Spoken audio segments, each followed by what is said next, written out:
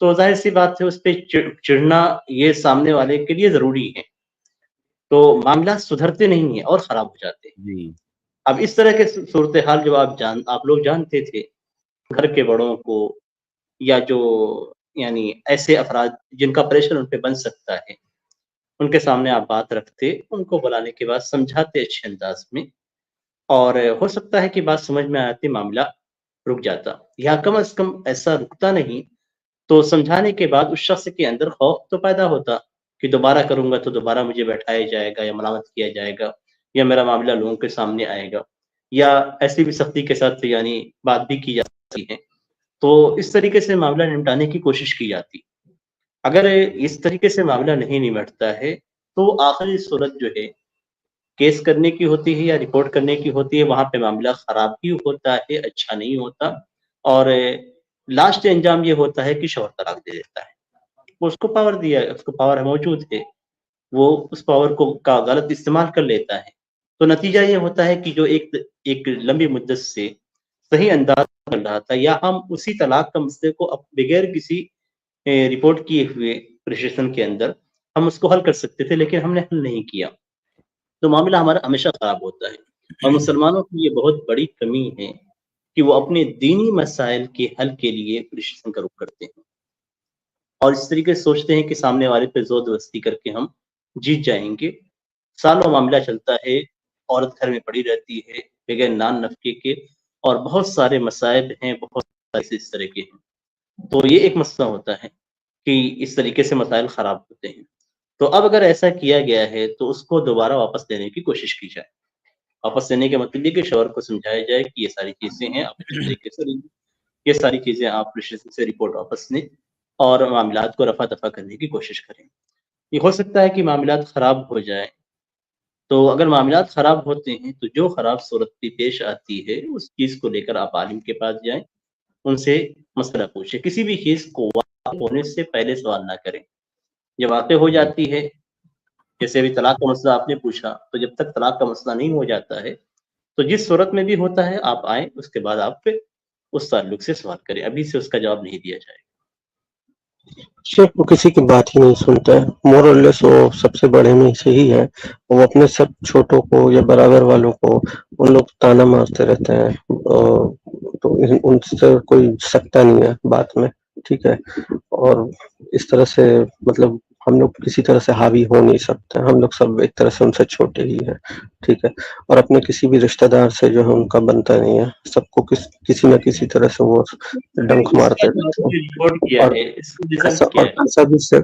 پیسہ بھی شیخ ان کی وائف کا ہی ہے، میجورٹی پیسہ، اور وہ خرچ کیے جا رہے ہیں، ادھر لگا دے رہے ہیں، وہاں لگا دے رہے ہیں، تو اسی چیز کو مینٹل ٹینشن، فیوچر کا ٹینشن میں آ کے جو ہے کافی دن سے یہ ذہنی پریشانی لے کے آخرکار یہ کر دیا گیا۔ حالانکہ ہم سوچ رہے تھے کہ تھوڑا جلدی ہو گیا، عالم سے بات کر لیتے ہیں۔ اصل اس طرح کے جو معاملات ہوتے ہیں وہ یہ کہ عربی کا ایک شعر ہے، مجھے آپ کی اس بات پہ یاد آ گیا کہ آپ ہم لوگ کچھ نہیں کر سکتے ہیں۔ عرب کے ایک شعر کا ایک حصہ ہے کہ فضائفان یغلبان القویہ، کہ دو کمزور مل کر ایک بڑے کو پچھاڑ دیتے ہیں۔